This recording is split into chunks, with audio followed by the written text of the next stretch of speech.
What is going on, people? Welcome back to another edition of the Lucrative MMA Betting Show. Now we have UFC 314 on our doorstep, one of the biggest events that the UFC has put on this year. We have Alexander Volkanovski going back to try and reclaim his former featherweight throne off the surgeon, Diego Lopes. We also have Michael Chandler taking on the surgeon, Paddy Pimblett, on the co-main event. Bryce Mitchell, Silva, Yair Rodriguez, Patricio, Pitbull. I mean, goddamn, boys, this card is a banger. And you know I'm coming right to your screens to give you the best analysis, predictions, and breakdowns I can bring. I'm hoping to make some money this week, boys. We made a hell of a lot of money last week on the PFL and UFC cards. I gave you Pat Sabatini at plus 200s, one of the best bets I've made in my entire MMA betting career. I gave it out live on this show last week. I also gave out Lerone Murphy to win. I gave out Chang Ho Lee to win in round 2. So I hope you guys listened. I hope you made some money.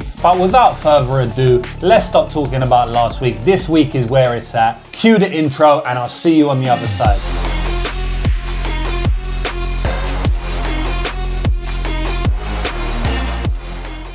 Here we are, boys. Welcome back. Lucrative MMA Betting Show, episode 23, 24, 25. I don't know what we're on right now. I've been making content for the last 6 years. I've done hundreds of shows, many different formats, and 2025 actually marks the 10-year anniversary to me consistently betting on MMA. I started in 2015 betting consistently, and it's 2025 and here I am still doing the damn thing. It's been a wild ride, lots of ups, lots of downs, but definitely a lot of ups recently. We've won 6 of the last 7 weeks, and this weekend we're gonna make it 7 of the last 8 weeks. So let's get straight into the card, boys. It's an absolute banger, like I told you. It's a pay-per-view. Feels like we hadn't had a pay-per-view for a while, but they're definitely coming back with a bang now. I've put in a lot of work for this card, and I'm gonna do my very best to bring that work to you on this show and help you make money this weekend. That is my goal, boys. So let's get straight into the biggest fight on the card. We have Alexander Volkanovski taking on Diego Lopes for the featherweight title. Currently, you can get Alexander Volkanovski as low as the -120 favorite with the underdog price tag, barely underdog price tag, on Diego Lopes sitting at plus 100. Alexander Volkanovski is coming into this fight with a record of 26 wins with just 4 losses, with a very similar record on the Lopes side with 26 wins with only 6 losses. So if you've been watching this show for long enough, you know I always say that oftentimes the UFC puts fighters that have a very similar record up against each other. I don't know whether they do it on purpose or just because if they have a similar record, most likely they're at a similar point in their career, so they should fight each other. But it definitely happens a lot. And we have it here, you know, these guys are veterans of the sport of this game. You know, if you look at their career, they have over 50, actually, over 60 fights between them. That's a hell of a lot of fucking fights, man. This is an absolute great matchup, boys. And I honestly could spend 1 hour going through the stylistics with you, but I just want to touch on the most pertinent points and try and keep it concise, to the point, but also give you the breakdown you deserve and not leave any stone unturned. So first we will speak about the intangibles, because I think they're very important here, right? Alexander Volkanovski has taken a year off the sport. He's taken a year away, and I think that was a good decision of him. The reason I think it's a good decision is because we saw what happened when he came back way too fast from the Makhachev knockout. He got knocked out again against Ilia Topuria. We actually cashed on Ilia Topuria in that spot. I gave Ilia Topuria out as a free bet, so anybody who's been watching me for a long time, you will remember that one. He also came back too quick to fight Islam Makhachev. You know, he wasn't training. It was a short notice fight, and I'm talking about the second fight they had. And what happened there? He got knocked out, and he got knocked out in brutal fashion. The first time we had seen Alexander Volkanovski knocked out in the UFC. So, you know, these short notice fights have not been good for him. This time it's not short notice. You know, he's taken a long time off. He's got healthy again. I suspect he's coming in with no injuries, or at least a lack of injuries, and he is fired up, motivated to reclaim his featherweight title. So I think we're going to see a very good Alexander Volkanovski this weekend. I think we're going to see someone who's on form, ready to fight. The only worry I have in terms of the intangibles and, you know, where he is that he's been there and done it in the UFC, right? He's been champion already. He's also been knocked out already, and he's taken L's multiple times in the UFC now. So I don't know whether his mindset is fully in the game anymore. I don't know whether his head is fully dedicated to becoming UFC champion again. It seems like it is from what I've seen on Instagram. It seems like it is from what I've seen in interviews. But at the end of the day, we can never put ourselves in the mind of a fighter. And if he isn't 100% raring to go, I know somebody who is, and that is Diego Lopes. You know, Diego Lopes has rose to the title very quickly, but also paid some of his dues in the UFC. I mean, Contender Series absolute war with Yair Brito, a fight in which he lost, and he comes back from the Contender Series L to string together a massive win streak in the UFC and now fight for the title. I feel like he's fighting for the title somewhat early. You know, he lost against Brito, he lost against Evloev, and now he's fighting for a title when someone like Evloev isn't, and Evloev hasn't lost since. It just seems a little bit weird, but I understand why they're doing it. This guy is electric. He is a finisher. He is unlike Evloev. This guy has brutal finishes over Sadiq Youssef, over Pat Sabatini, and solid wins in contenders in Dan Ige and Brian Ortega. So, you know, I understand why they're putting him in the title shot. Now, would I have done it from anything other than a business perspective? Probably not, because I think there's other people who deserve it more. But I understand why they're doing it. Diego Lopes is almost the polar opposite of Volkanovski. You know, he's not amazing technically. He's not going to outpoint you. He's not going to outskill you. He's not going to make you look bad over the course of 3 rounds, 5 rounds like Volkanovski can with his superior skill set. But what he will do is put you on notice early. He will knock you out early. He will knock you out and wake you back up early. He's very dangerous in that first round. This guy is the definition of a moments guy. You know, oftentimes in MMA betting, we speak about moments versus minutes. Like who's going to win the minutes and who's going to win the moments. Well, Alexander Volkanovski will be winning minutes here, but Lopes may very well win the moments. Now, the issue I have with Lopes is that he hasn't shown an ability to get finishes late in fights. He hasn't shown an ability to weather storms and come back in round 3 and round 4 and round 5. He hasn't necessarily shown that. You know, is it impossible? No. Is it likely? Also no. Alexander Volkanovski is going to be there for the entire 25 minutes. And I have to believe if this fight gets outside of the first 10 minutes, Lopes is drawing very, very thin to win the fight. I think if you believe that Lopes will win this fight, then you need to be taking a bet on his round 1 prop, on his round 2 prop, maybe on a round 1 KO prop, even round 2 KO if you want to get extremely juicy and bump up that underdog price tag a little bit. You can play the money line, but I also think you should sprinkle on the round 1 and round 2 because I really believe that's his path. I believe that if he doesn't get it done inside the first 10 minutes, I have a hard time to see him winning the fight. You know, if you go back to the regional scene, and I believe it was in the organization ACA, we see Diego Lopes get very tired in a fight. And in round 3, I believe it was, he gets finished, right? And it was a bad finish. He gets finished from top position, ground and pound, and he looks like he just quits in there. He doesn't want to be in there anymore. He gets very tired. And, you know, we have seen that play out in his UFC career a little bit. He got tired against Yair Brito. You know, now, yes, he's still creating damage. He's still moving. He's not completely quitting in the fight, but he's getting tired. He starts to lose the minutes against another moments guy in Yair Brito.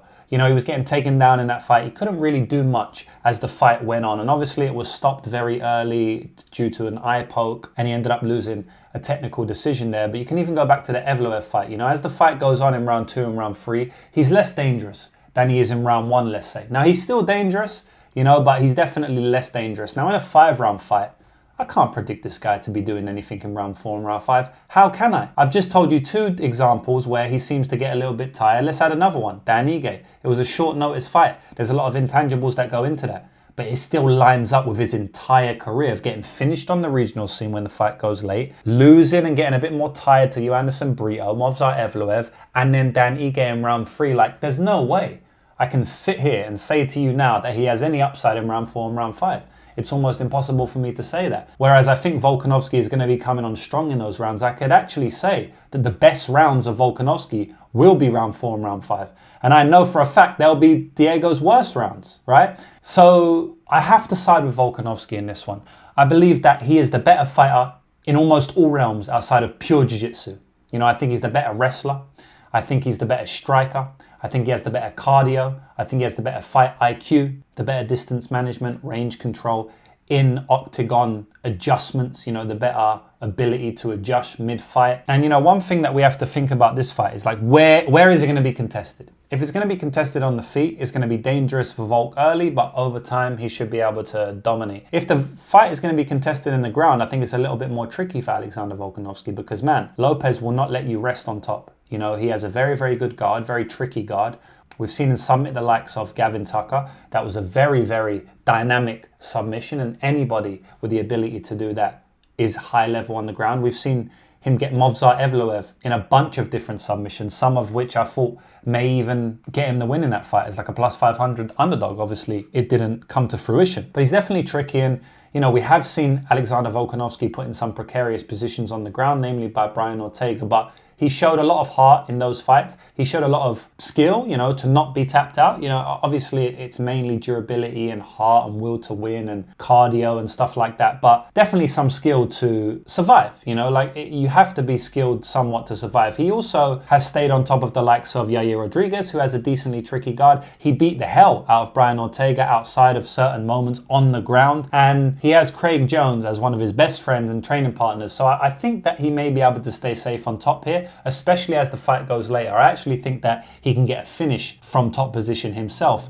especially as the fight goes later, calling back to that ACA fight from Diego Lopes. So that's my prediction for the fight, boys. You know, like I said, I could speak to you about this for an hour, but I don't want the show to last an hour, 2 hours. I want to be as concise as I can be while also overturning every stone and telling you about all the important points. And I think we've gone over most of them. Alexander Volkanovski is my pick in this one. I understand why Diego Lopes is a popular underdog. I understand why he's being bet. I understand the danger factor, and the biggest worry for me is Alexander Volkanovski not being in his prime anymore, not being the fighter he used to be. Because although we can't say he's washed based on losing to the two of the best modern day greats in MMA today, Ilia Topuria and Islam Makhachev, we also don't know his true level because those fights were so quick and he didn't show much in those fights. So where is his true level? That's my biggest worry.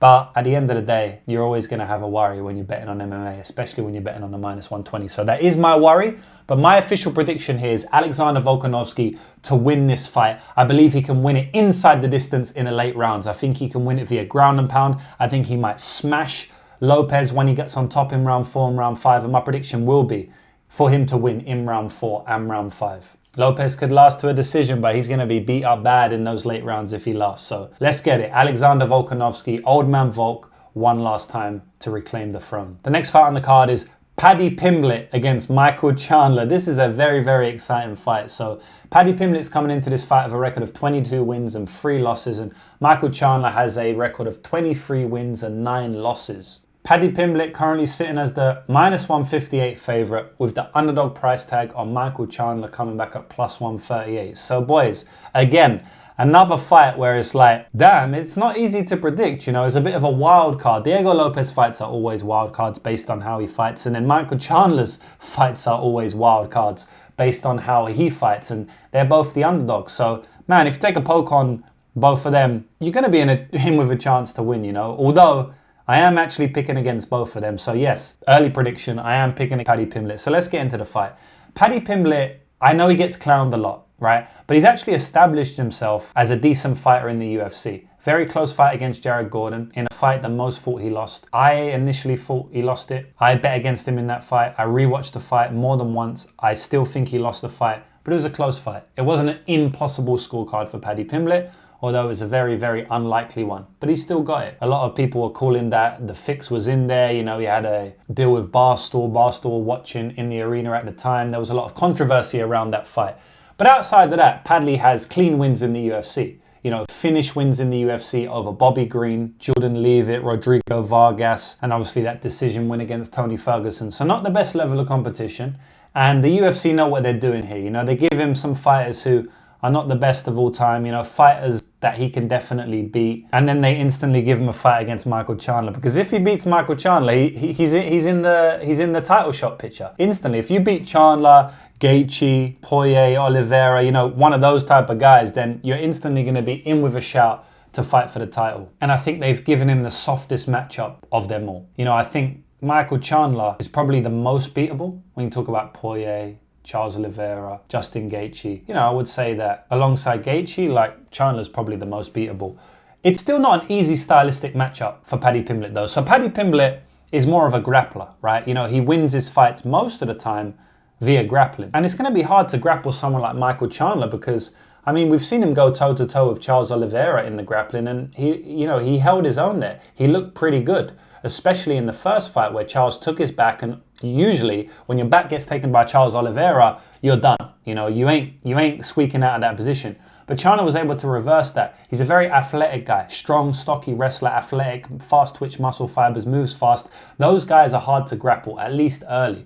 So it's not just a walk in the park for Paddy Pimblett here. This is a volatile fight, and Chandler's going to be swinging. Not only is he hard to grapple, he is hard to avoid on the feet because he just swings with reckless abandon. I mean, every single fight I've seen him in the UFC especially, this guy is swinging for the bleachers. I mean, we'll go back to the Dustin Poirier fight. This guy's like throwing himself off balance with the amount of reckless swinging he is doing. So man, if one of those touches your chin, you might just go night-night like what happened to Dan Hooker, or what almost happened to Charles Oliveira, or what almost happened to Dustin Poirier. I mean, he's cracking the best fighters in the world on the chin regularly. So man, can he do it to Paddy? Yes. Has Paddy been caught before on the feet? Yes. Has he been knocked out? No. But has he been wobbled a little bit? Has he been cleanly caught? Yes. Now, I do think that the durability advantage is quite big on the Paddy side, right? Paddy has a much better chin, in my opinion. Michael Chandler sometimes gets rocked by fighters that, or I should say punches that you don't think will rock him. Stuff like jabs, 1-2s are rocking him. And, it's not a great look. Tony Ferguson rocked him, wobbled him with a jab. It's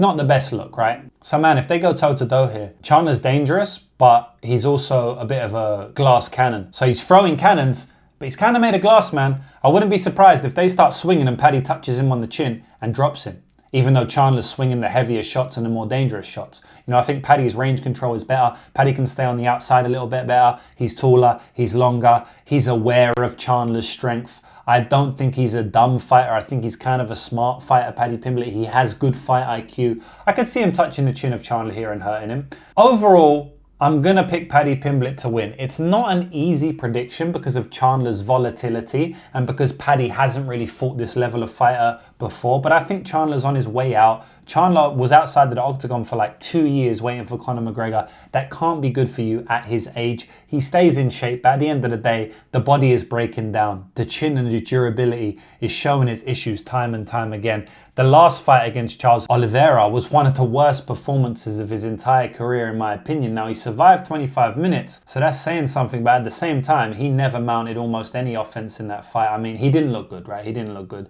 And I do think that he looked a little bit washed in that fight. So I'm going to pick Paddy Pimblett here. I'm going to pick him inside the distance. At some point, he finds his submission. I don't exactly know how it's going to happen, maybe a club and sub, but I will say that he gets a guillotine or something at some point, but it's going to be a banger while it lasts. I know that for certain. Next fight on the card, we have the rising, surging prospect, Gene Lord Silva of the Fighting Nerds, taking on Bryce Mitchell. So Silva's coming into this fight with a record of 15 wins and 2 losses, and Bryce Mitchell with a very similar record, as mentioned at the start of the show, of 17 wins and 2 losses. Currently, Gene Silva's a big favourite at -250 with the underdog price tag on Bryce Mitchell coming back at +210 now. Gene Silva was actually a much bigger underdog a week ago, but now on fight week, a lot of money is pouring in for Bryce Mitchell. Now, I understand why.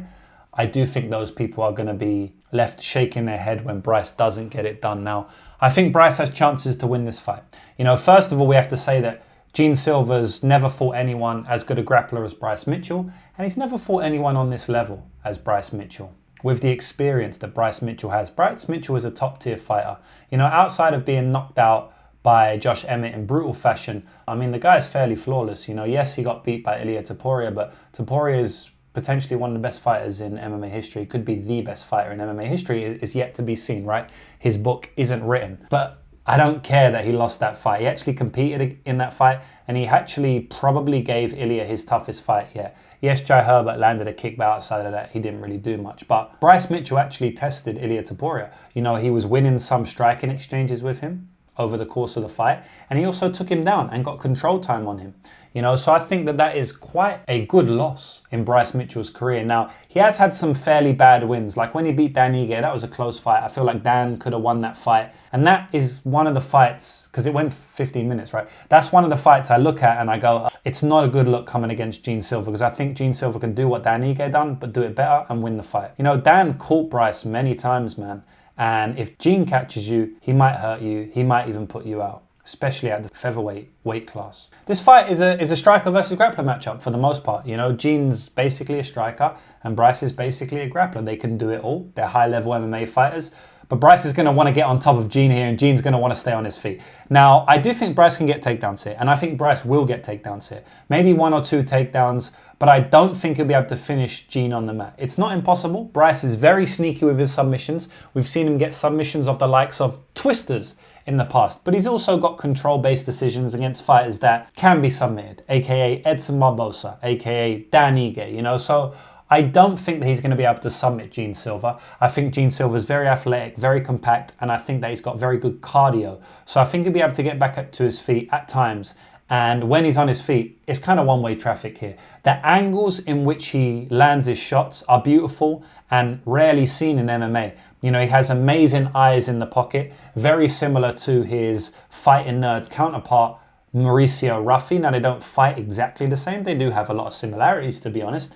They don't fight exactly the same, but one thing that they do very well is they can both find shots off awkward angles where most can't.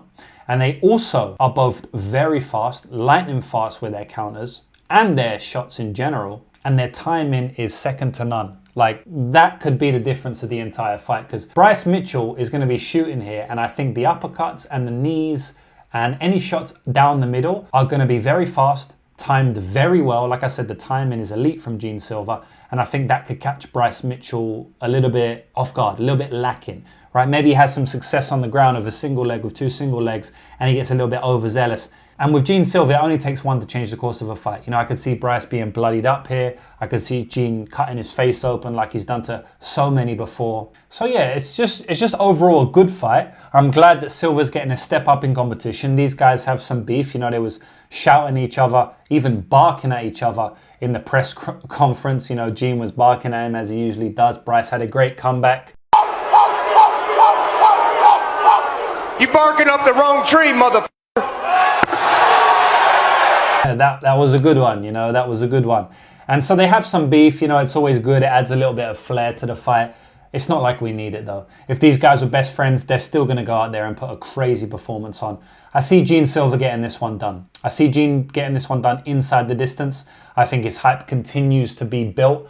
I think that he may struggle at times with the grappling, but I think he finds his reads. I think he's got good fight IQ. He will find his reads over 15 minutes. It might only take a couple of minutes, by the way, also. Of course, he can finish early, but I think he will find his reads as the fight goes on, and I think he'll time something. A sneaky uppercut, a sneaky knee, maybe a straight hand. I think that the angles that he strikes at are going to be too much for Bryce Mitchell, and I think that he will succumb to the damage and the power and the physicality of Lord Gene Silva, and he gets another win inside the distance. If Bryce Mitchell can last the decision, shout out to him, but he's going to be bloodied and bruised, and I think it's going to be a hard task. So Gene Silva is the winner for me. The next fight is another great fight. I mean, we're going back to back to back to back now with 4 great fights, and 4 fights that I'm extremely looking forward to. And 4 fights that I might even have bets on every single fight, honestly. It depends on what the props are showing when they get released. And if you're in my VIP service, obviously, you'll get first access to that as soon as they are released. So getting into this fight, we have Yair Rodriguez taking on Patricio Pitbull, the newcomer from Bellator, PFL, whatever you want to call it now. He is coming over from the B League to take on a top 5, top 10 fighter in the A League. So it's going to be very interesting to see how he performs. So Yair Rodriguez is coming into this fight with a record of 19 wins, 5 losses, with Patricio Pitbull, the ultra veteran, maybe the fighter with the most fights on the entire card. 36 wins with 7 losses. Yeah, to be honest, guys, I don't think there's anyone on the entire card that has more fights than Patricio Pitbull. This guy has been doing the damn thing over the last 15 years. So Yair Rodriguez is currently a big favorite at -210 with the underdog price tag on the newcomer Patricio Pitbull coming back at +180. So first things first, Patricio Pitbull is taking a big step up in competition here, coming in, fighting Suzuki in his last fight, Jeremy Kennedy, and now he's fighting Yair Rodriguez. So Yair Rodriguez is a mainstay of the featherweight division. You know, he's like top 5 gatekeeper for like the last few years. So he's at the very, very top of the sport, the pinnacle of the sport. And man, is he dangerous. You know, his whole style is just built upon flashy kicks, taekwondo kicks. I remember he hit BJ Penn with a tornado kick back in the day. I mean, this guy has every shot in the book, axe kicks, and he's landing these ones as well. He's not just throwing them to look pretty and look cool for Instagram. This guy is landing these shots. Patricio Pitbull is kind of the opposite. I mean, this guy is a cerebral fighter. He'll stand at the outside, sometimes in a karate stance, sometimes not, but he's timing you and he's landing big, heavy boxing shots. You know, they don't necessarily always look pretty, but they hurt, right? His power is an absolute phenomenal attribute that he carries in both hands. And it could even the playing field here against someone like Yair Rodriguez, who you really need to hurt and wobble on the feet to dissuade from throwing these big shots that he loves to do. I see this fight breaking down and playing out in a multitude of ways, guys. You know, I really can see Patricio Pitbull coming here a little bit overzealous, making his UFC debut, which is always a hard thing to do, and making a mistake, getting caught by something big by Yair Rodriguez. But if the fight goes into round 2, into round 3, I think Patricio starts to get comfortable. I think Patricio starts to get his grappling going. I think Patricio closes range, maybe wobbles Yair on the feet and gets his grappling going and starts to dominate and even take over the fight. He's a very, very good submission grappler. I think he has a submission threat here. He can threaten with front chokes if Yair gets a little bit sloppy. He also can threaten from top position with big ground and pound, moving into mount, full mount, trying to take the back of Yair Rodriguez or cinching up an arm triangle, something like that. I believe that he has a lot of upside if the fight gets to the mat. Now, he doesn't always pursue grappling as much as he should do, but that's because he's comfortable on the feet. He's beaten most of these guys on the feet, right? I think with Yair Rodriguez's style, I think it's going to force him to grapple a little bit more. And let me tell you something now, he can do it. And he is the better grappler in this matchup. He's also a veteran, so I don't worry about him making his UFC debut as much as I do someone that's, for example, coming off the Contender Series, or someone that hasn't ever really fought at the top of the sport before. You know, Patricio Pitbull, yes, he hasn't fought in the UFC, but this guy's fought for titles, world titles, throughout his entire career. This guy's had a lot of media on him at Bellator. This guy's not only fought for titles in Bellator, but also lost titles in Bellator. He's lost title fights. He's been there, you know, he's been at the highs of the sport and the lows of the sport. He's won the titles back. He's lost titles. He's beat good fighters, AJ McKee, Michael Chandler, Juan Archuleta. He has a lot of good wins on his record. Jeremy Kennedy, a lot of very, very good wins on his record. So coming into this fight, having over 40 professional fights, being at the top of the sport for many years, being a mature guy at the age he is at, I struggle to see that the UFC is going to be too much for him to perform at the top of his skill set. I don't think that is the case. Now, at the end of the day, it is still a guess, right? He might have UFC jitters. We don't know. But at the end of the day, everything is a guess, right? Any bet that you ever make is a guess. So, yeah, I am guessing, but I think it's a logical guess, and I think it's a confident enough guess that he's going to perform at the top of his skill set. I truly believe that at the top of his skill set, he wins this fight. The only worry I have is kind of the same worry I had for Alexander Volkanovski. I don't know where he's at in his career. Patricio Pitbull is probably not in his prime anymore. I mean, this guy is a featherweight. He's a lightweight class fighter, and he's 37 years old.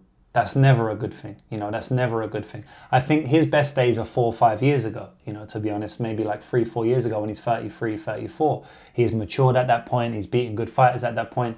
Now he's coming in off a fight with Jeremy Kennedy where he got dropped in that fight. Wasn't looking great for him. Did end up getting the finish himself. The fight before that, he got knocked out kind of badly, and there's a lot of bad circumstances for him in that fight, but it was still a knockout loss. You know, it's not great coming in on fights where you got dropped and got hurt back to back twice, and you're 37 years old, taking on a knockout artist to some degree in Yair Rodriguez, even though it hasn't necessarily translated at the top of the division. But, you know, overall, I do think he's very dangerous, and we could consider him a knockout artist, even though he may not have that many knockouts. Yair Rodriguez, I'm talking about, at the top of the division, is because the fighters are just bet on a higher level than him. Max Holloway, Brian Ortega, Josh Emmett, who he submitted. You know, he's a tough guy. It's hard to knock him out. So, yeah, it's a good fight. It's a tough fight. I think the fight could go either way. But Patricio's a massive underdog, man. And I think that the UFC think he can win the fight. I think they're setting him up to win a fight. If he wins this fight,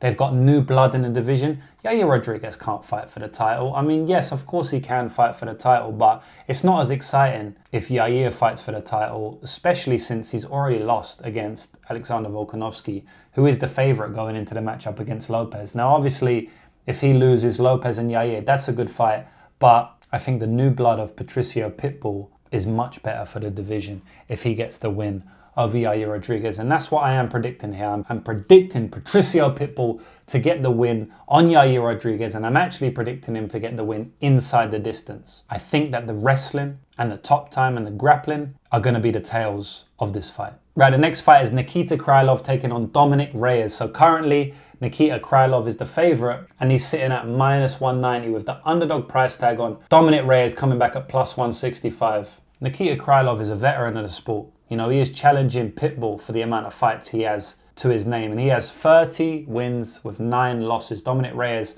has a much lighter record of 14 wins and only 4 losses. So, boys, I want to be very quick about this fight, and the reason is because I don't have a strong read on it. I don't know who's going to win. I think the fight's close. I think either fighter can win. Krylov fights like an absolute machine, like a beast, like a brawler. He is reckless in there. Sometimes he is winging haymakers from God knows where, from the other side of the octagon. Other times he is shooting. We can't get a fighter down, but he continues to shoot until he eventually gets him down. Sometimes, you know, he's smashing his opponent from top position like Paul Craig. Next minute, he's getting submitted by a triangle choke. It's like he's pretty volatile in his fights. It's just he ends up winning most of his fights. Even though he's volatile, he ends up winning. I mean, he clearly won round 1 off Magomed Ankalaev, who is the current champ at light heavyweight. And that was a very good performance from him. You know, it wasn't easy for Ankalaev. One of Ankalaev's hardest fights in the entire UFC so far. So I think this guy is very, very good, you know, and he has cardio, durability, and the will to win to push him through on multiple fights. But I also think he's very vulnerable, and he can be cracked, and he can be hurt. And Dominic Reyes, if you're vulnerable, Dominic Reyes will find your chin. Dominic Reyes is a very great step back left hand. I always remember the brutal shot that he caught Chris Weidman with. You know, it was just a picture perfect step back left hand. And yeah, I think that, you know, he's going to have some chance to land that laser beam left hand here because of the way Krylov fights. But I also think that Krylov is probably going to be the one pushing the pace and has the higher likelihood of breaking Dominic Reyes here. I think if you knock out Krylov, you need to put him out, right? You need to just land beautifully and put him out. But I think Krylov can potentially start to wear down and break the will of Dominic Reyes, taking him down over and over. And I also will say that the durability advantage lies with Nikita Krylov here. You know, we've seen Dominic Reyes knocked out on multiple times here. Now, I don't think he's completely chinny. You know, there was a narrative going around that he's got no chin. I mean, Ryan Spann can catch anyone. It was the way he caught him wasn't great, you know, but at the same time, Ryan Spann, the guy hits very hard. Jan Blachowicz fight, he was kind of beat down in that fight. And I mean, the jury fight, he got caught with his spinning elbow on the temple. I mean, you know, we have to give him some leeway for getting caught in those fights. But at the same time, I think it's clear to say that Nikita Krylov has a durability advantage over him here. So I feel like both fighters have advantages here. The way Krylov fights with that hurricane style is the very style that could get him finished here. But at the same time, if he weathers a couple of punches and they're able to stay out of the way, I think he can win via the hurricane. You know, he can win via just putting Dominic Reyes through his paces. And I always have to give Krylov a chance of just randomly knocking out Dominic Reyes because he swings very hard, he's got power on the feet, and Dominic Reyes' chin isn't the best. So I'm going to side with Krylov here. You know, it's not like a super confident pick. I won't lay juice on Krylov here, but if it was -110 apiece and you're saying who's the side, I have to say Krylov here.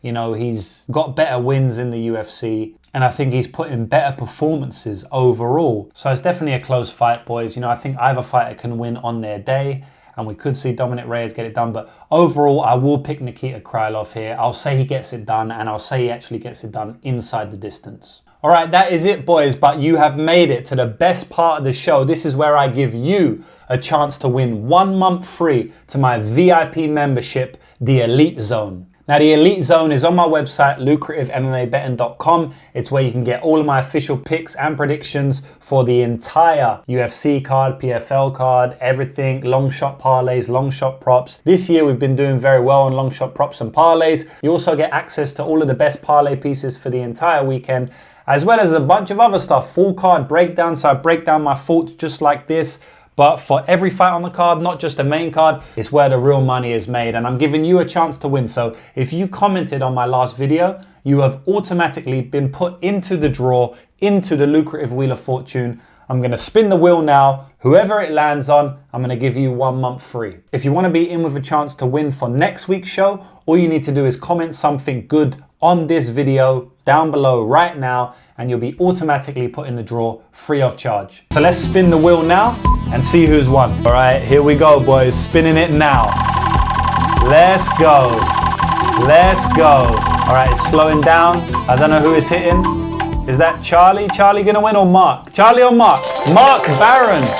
Mark Barron, 4186. Shout out to you, Mark Barron. You have just won 1 month free on the Elite Zone. All you need to do is DM me on Instagram or Twitter. I will verify your YouTube profile, which I have in front of me right now, and we'll get you in for free. You're gonna make a lot of money, so congratulations, Mark. And boys, don't worry, if you didn't win, you can still sign up to get all of my bets. Of course, go to lucrativemmabetting.com, sign up for an elite package. You can sign up for 1 week if you want, just this week's picks, or you can sign up for an entire month. So that's it, boys. I won't bore you with the rest, but if you want to sign up and make real bank, and sign up this weekend, UFC 314. We're going to crush it, boys. I'm going for 7 winning weeks out of the last 8. If we cash this weekend, and I'm gonna have a lot of bets on this card, so I'm very much looking forward to it. Thank you for staying to the end. I appreciate you watching this show. Hopefully you can make some money with the picks and predictions I have given you today. And that's really it, boys. I will see you in the next video. See you this weekend on my YouTube channel for Parlay Madness. Make sure you're following the Instagram and Twitter for more daily insights. And that's it, boys. I'm getting out of here. Good luck on your bets. UFC 314. Let's go.